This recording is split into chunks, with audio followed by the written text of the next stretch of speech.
Welcome to Learn the Sword.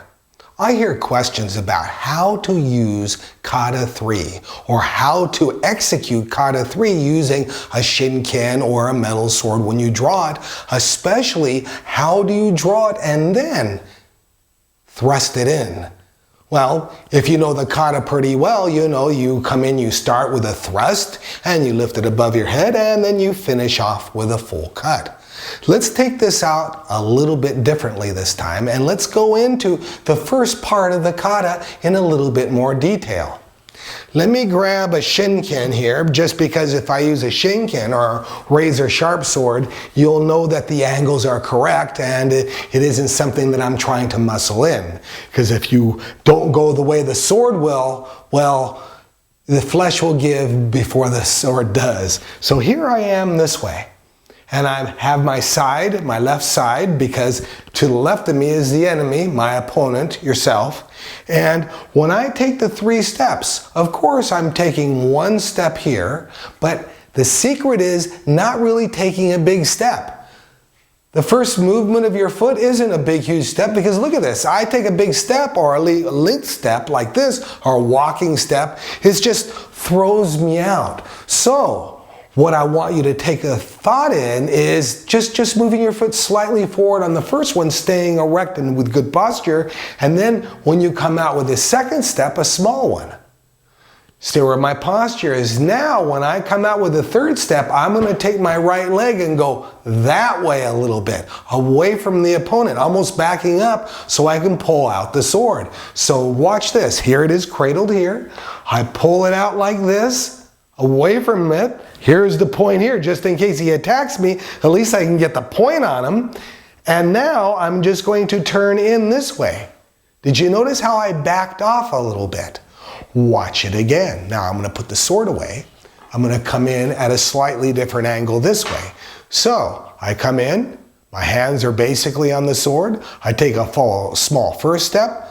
Second step, I'm starting to turn into my target area. And the third one is I elongate this, I pull the sword out, and I turn my hips and everything into it that way. Let me do it from a different angle. And step, step, pull, pivot, and the sword is ready. Now, here are a couple of things I want you to take in consideration.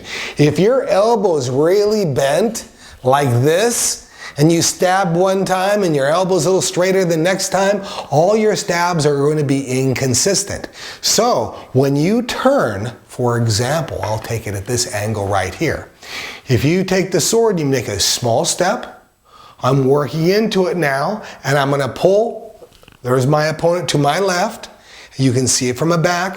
I pull this way, almost 180 degrees different, and then I can turn into it pretty well. Look at my arm. Has a little bend into it. I can stick it down pretty straight if I want to. See that? So boom, I can be consistent every time. The more bend there is, the more consistency at the tip. So here it is here, and boom. See how I stab and it just goes forward? The hand just goes forward. You know, a lot of people that practice karate, they can take their hand and work in here and chamber it, and it looks like they're punching down, even though their hand is going parallel to the ground. Oh, same thing with this.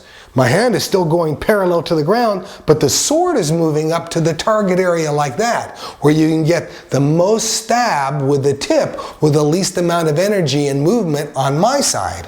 So after I make the first initial stab, I pull it back down. You notice if you practice jiu-jitsu, you would take and you pull someone towards you? Not really. You'd want to take them and pull them off balance and take them and just pull them down, jerk them down just a little bit. Same thing with a sword. If I come in here and I stick it into his throat or his chest area, I want to use gravity to get it back out. So if I come in here at an angle like that and stick it in too far, I'm going to have to get and push my feet and try to pull it out. But if I come in at a nice angle, stick it into the area there, and now with the angle, with gravity, I can pull it back out and still keep my defenses up So with that thought, lift my sword above my head and then bringing my other hand up to my nose and reaching for it and then making a full cut as your left leg goes back. So watch this again. 1, 2, 3, 4, 5, 6, and you start making a fuller cut that way. But the emphasis today is making sure that you make your steps that are small. One small, second small, third step is big. Turn into the target, stab, pull back, pull up, and make a cut.